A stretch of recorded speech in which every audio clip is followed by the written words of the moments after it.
Salut à tous. Aujourd'hui, on se retrouve pour une nouvelle réparation.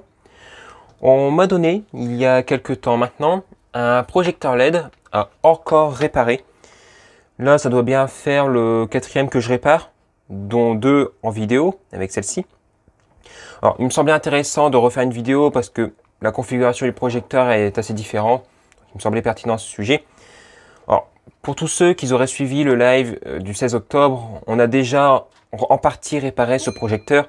On a trouvé la panne et on a réussi à le refaire fonctionner. Néanmoins, étant donné que je suppose qu'une grande partie des personnes qui vont visionner cette vidéo n'auront pas été voir, n'auront pas vu tout simplement, n'auront pas pu assister au live du 16 octobre, il me semble quand même pertinent de recommencer les investigations et rechercher la panne depuis le début. Je vais quand même prendre des informations que j'ai pu avoir grâce à vous qui aurez suivi le live, de telle manière à pouvoir trouver la panne le plus rapidement possible. Durant le live, j'avais fait quelques recherches qui auraient sûrement abouti au problème en question, mais beaucoup trop long. Là, on va essayer d'aller à l'essentiel et le but est de trouver la panne le plus rapidement possible. Petite mise en garde néanmoins, si vous ne sentez pas capable de réparer un appareil électrique, ne le faites pas. On est quand même sur un produit qui peut être dangereux si c'est mal réparé. Le projecteur est également dangereux s'il a été débranché d'une prise secteur récemment et que des condensateurs sont toujours chargés. Dans ce cas-là, on peut utiliser un petit déchargeur de condensateur ou alors une bête résistance aux bornes du condensateur peut également faire l'affaire. Le tournevis est à proscrire, la décharge de courant étant importante, cela abîme à force les condensateurs. Voilà, pour cette petite mise en garde, grosso modo, si vous ne sentez pas capable, si vous n'avez pas les connaissances, ne le faites pas. Une vie humaine vaut plus qu'un projecteur. Alors, déjà, premier point qu'on pourra constater sur ce projecteur, c'est qu'il est pas mal différent au précédent que j'ai pu réparer. Sur le précédent, on avait un bloc en aluminium à l'arrière avec l'alimentation électrique dedans. Et la connexion électrique se faisait également à ce niveau-là. Là, sur celui-là, on a juste un radiateur et on a la connexion électrique qui se fait sur cette partie-ci. Après, niveau caractéristiques, on est sur du projecteur LED standard, 220 volts, 240 volts, 50 Hz, 30 watts. On est sur de l'IP65, bon, made in China, comme d'habitude. Rien de très extraordinaire. Alors, déjà, pour l'ouvrir, c'est assez simple. On a juste 4 vis cruciformes, une dans chaque coin.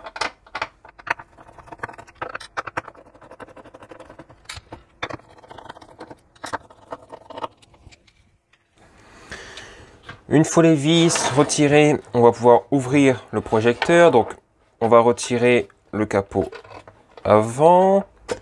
Donc, voilà, donc ossature en aluminium, rien d'extraordinaire. Ici, une plaque en verre, assez épaisse que je risque d'avoir du mal à venir retirer. Voilà, c'est bon. Fais attention de ne pas casser. Ici, on a un déflecteur plastique.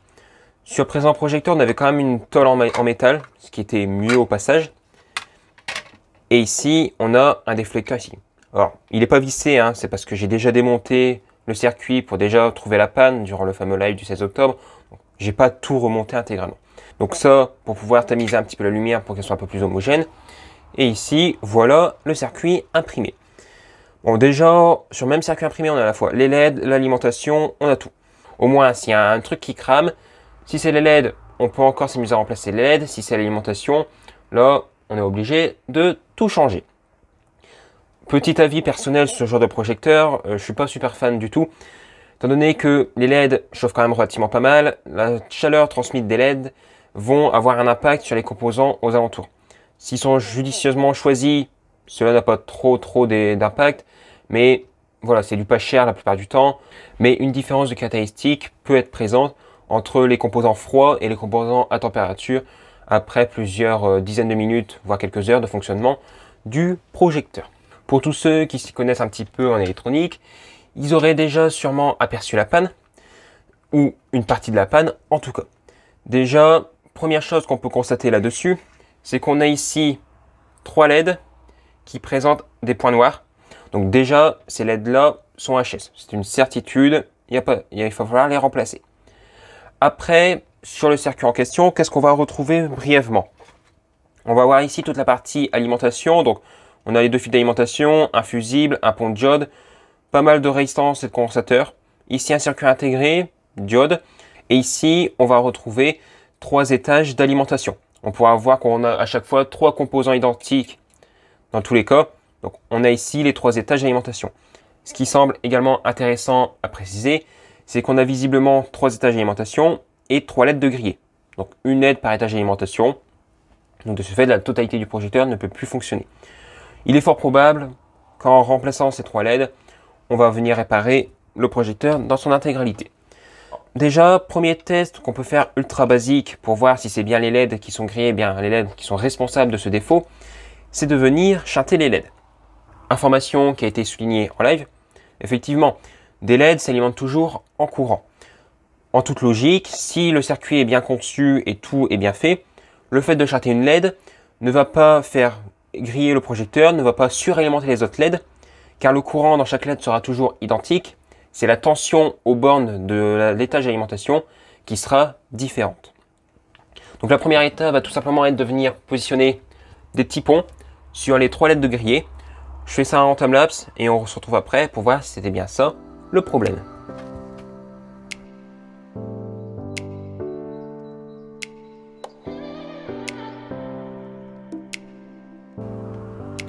De retour. Donc rien d'extraordinaire, hein. Je suis venu avec mon fer à souder, j'ai soudé un fil aux bornes de chaque LED. Et maintenant nous allons pouvoir procéder au test. Alors encore une fois, mise en garde, si vous n'êtes pas capable de le faire, ne le faites pas. Là ça va être une opération qui va être extrêmement dangereuse, étant donné que l'intégralité des pistes électriques sont accessibles.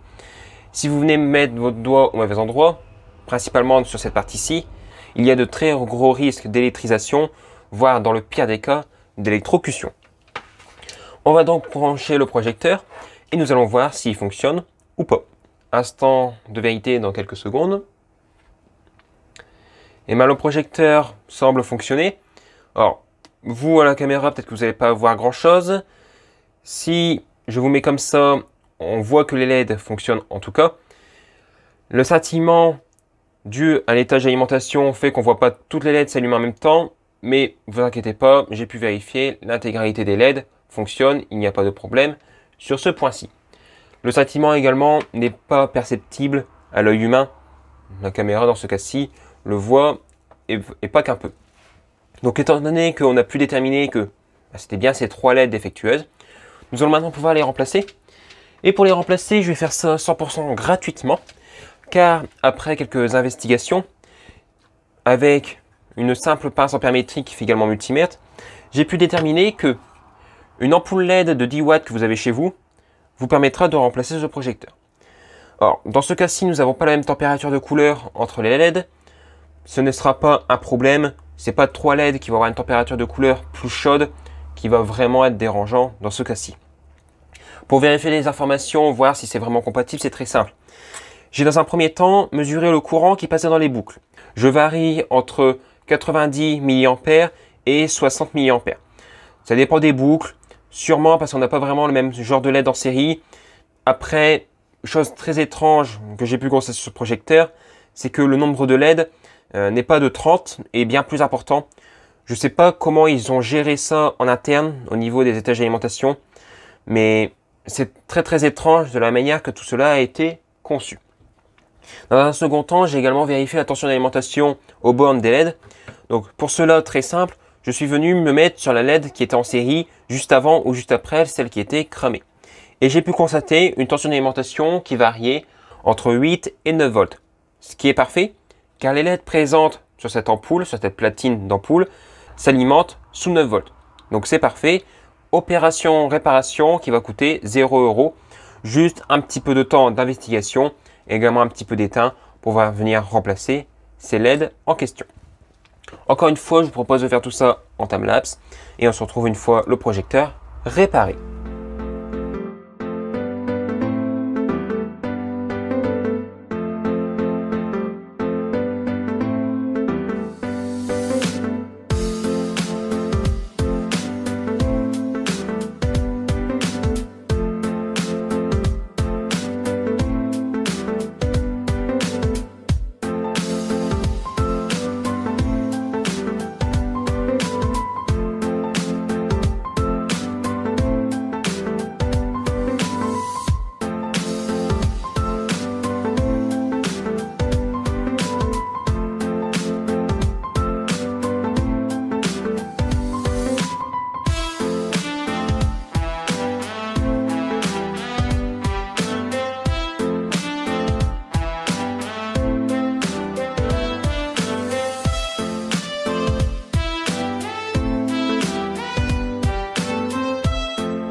Me voilà donc de retour après une réparation qui a été extrêmement compliquée.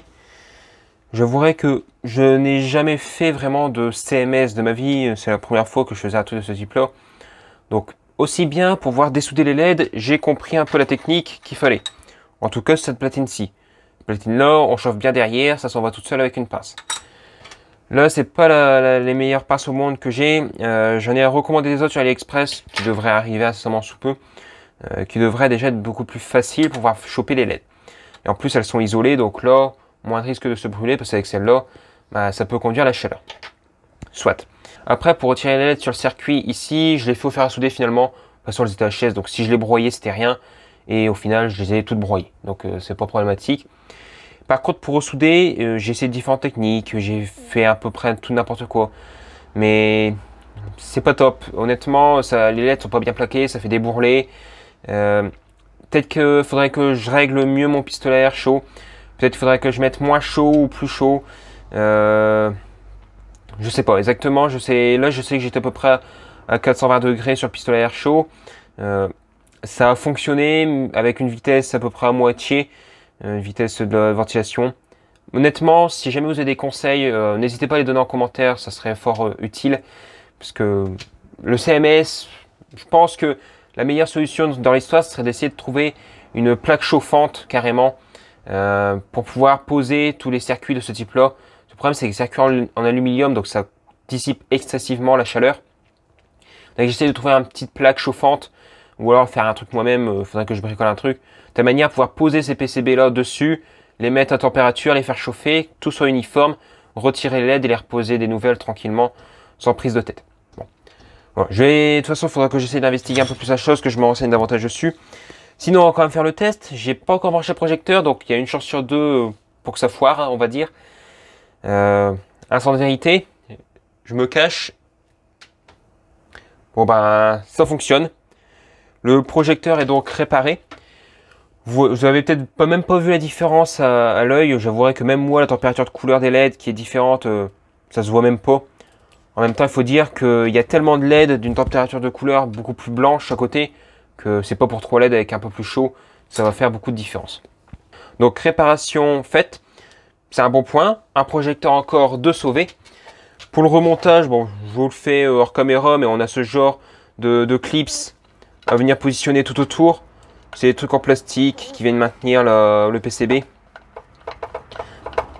Je vous montre rapidement. Après, on a également le petit diffuseur qu'il faudrait que j'essaye de retrouver. Donc, le petit diffuseur, c'était deux petites vis vraiment ultra fines. Voilà. Bon, voilà. Je ne vais pas tout refaire comme ça. Vous avez compris le principe. Je remets les autres crochets, je remets la dernière vis ici.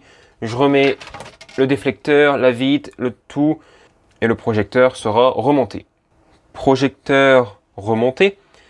Bon, voilà, je n'ai pas tout filmé parce qu'il n'y avait rien d'extraordinaire. Hein. Mettre des vis, honnêtement, je pense qu'on est tous capables. On va quand même vérifier s'il fonctionne encore, parce qu'on ne sait jamais. Dans le remontage, au cas où il y aurait quelque chose qui serait mal passé, il s'allume, c'est parfait. Donc, encore un nouveau projecteur de réparer, un projecteur de sauver gratuitement cette fois-ci, comparé au précédent où j'avais dû racheter une alimentation.